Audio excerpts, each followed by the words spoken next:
काली हवेली का आखिरी कमरा। बरसात की वो रात कुछ ज्यादा ही खामोश थी। आसमान में बादल ऐसे लटक रहे थे मानो धरती पर गिर पड़ेंगे।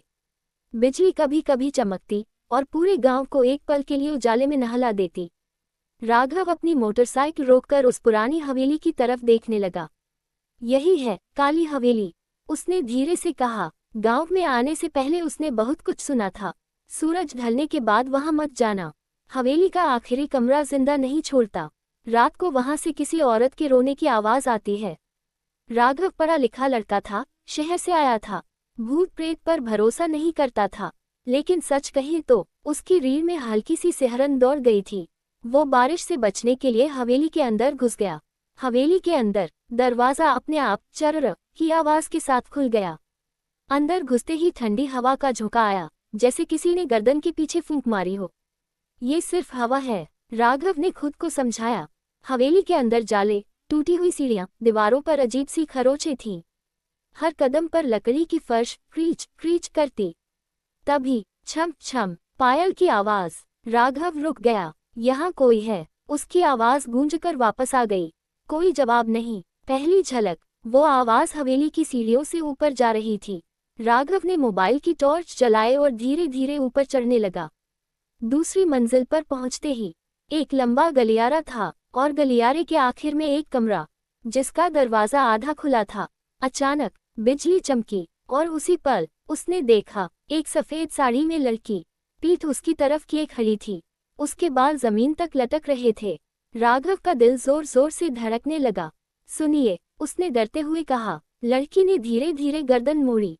उसका चेहरा पीला, आंखें गहरी और खाली, लेकिन वो मुस्कुरा रही थी। सच्चाई की परत। राघव पीछे हट गया। तुम कौन हो? लड़की की आवाज आए, धीमी, कांपती हुई। मैं सिया हूँ। उसकी आंखों से आंसू बहने लगे। मुझे मारा नहीं गया, मुझे छोड़ा गया। हवेली की दीवारों पर अचानक तस्वीरें उभरने लगीं, जैसे कोई बीता हुआ समय चल रहा हो। सिया गांव के जमींदार की बेटी थी। उसकी शादी जबरदस्ती कर दी गई। एक रात वो इस हवेली में बंद कर दी गई। किसी ने उसकी चीखें नहीं सुनी, किसी ने दरवाजा नहीं खोला, और यहीं उसकी सांसें टूट गईं। आखिरी कमरा। मैं यहाँ से जा नहीं सकती, सिया बोली, जब तक कोई मेरी कहानी नहीं सुनेगा। हवेली की दीवारें कांपने लगीं। दरवाजे जोर जोर से बंद होने लगे। राघव भागना चाहता था, लेकिन उसके पैर जैसे जमीन में जम गए। अगर मैं मदद करूं तो, उसने हिम्मत जुटाकर कहा। सिया ने पहली बार सीधी नजर से उसे देखा। तो सूरज उगते ही इस कमरे का दरवाजा खोलना। सुबह का उजाला। रात किसी तरह कटी। हर पल लगता था सांसें रुक जाएंगी। जैसे ही सुबह की पहली किरण पड़ी, राघव ने आखिरी कमरे का दरवाजा खोला। तेज हवा चली, एक चीख, और फिर खामोशी। हवेली उजली लगने लगी। जाले गायब थे, दीवारें साफ, और सिया गायब। 1 साल बाद। अब लोग कहते हैं काली हवेली में अब कोई रोता नहीं, लेकिन कुछ रातों में अगर कोई उस हवेली के पास से गुजरे तो हवा में एक धीमी सी आवाज आती है, धन्यवाद। और राघव, वो आज भी मानता है, कुछ आत्माएं डराने नहीं आती, वो सिर्फ सुने जाना चाहती हैं। काली हवेली वापसी। 1 साल बीत चुका था। गांव अब पहले जैसा शांत नहीं था। लोग कहते थे हवेली साफ हो गई है, पर रात के वक्त कोई भी उस रास्ते से नहीं जाता, क्योंकि अब सिर्फ रोने की आवाज नहीं आती थी, अब किसी के नाम लेकर बुलाने की आवाज आती थी। राघव, अजनबी की मौत। एक रात गांव का लड़का मोहन हवेली के पास से गुजरा। सुबह उसकी लाश हवेली के बाहर मिली। शरीर पर कोई जख्म नहीं था, चेहरे पर डर, ऐसा जैसे उसने मौत से पहले कुछ ऐसा देखा हो जो इंसान नहीं देख सकता। और उसके हाथ में एक पुरानी पायल, वही पायल जो राघव ने पिछली रात सिया के पैरों में देखी थी। राघव की बेचैनी। राघव अब शहर में था, लेकिन हर रात उसे वही सपना आता, सिया खड़ी है आखिरी कमरे में। इस बार उसकी आंखों में आंसू नहीं थे, बस गुस्सा था। तुमने दरवाजा खोला, पर सच बाहर नहीं लाया। राघव नींद से चीखते हुए उठा। उसी पल उसके मोबाइल पर एक मैसेज आया, अननोन नंबर, हवेली वापस आओ, रहस्य का दूसरा सच। राघव डर के बावजूद गांव लौटा।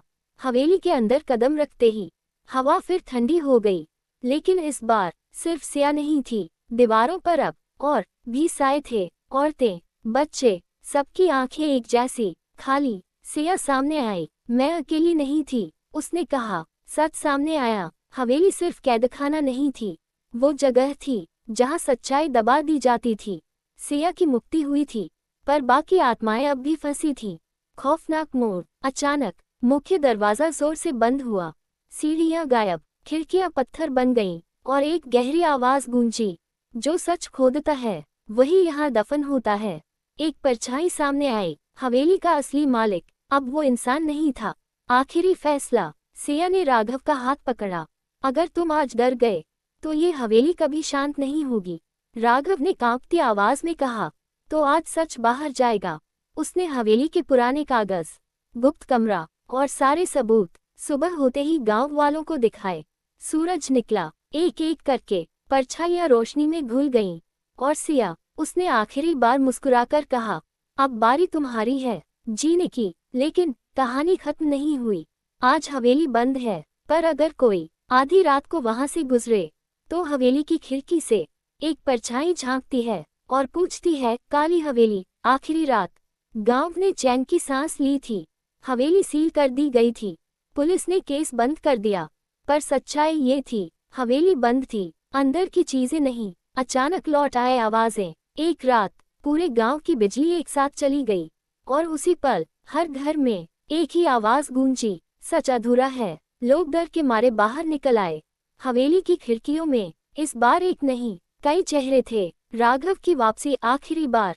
राघव जान गया, ये सिया नहीं है, ये कुछ और है। वो हवेली पहुंचा। इस बार हवेली पुरानी नहीं लग रही थी, बल्कि जिंदा। दीवारें सांस ले रही थीं, फर्श धड़क रहा था, और तभी उसे वो कमरा दिखा जो पहले कभी नहीं था। तहखाना। तहखाने का सच। जैसे ही राघव नीचे उतरा, दरवाजा अपने आप बंद हो गया। दीवारों पर नाम लिखे थे, सैकड़ों, सब वही लोग जो गायब हो गए थे।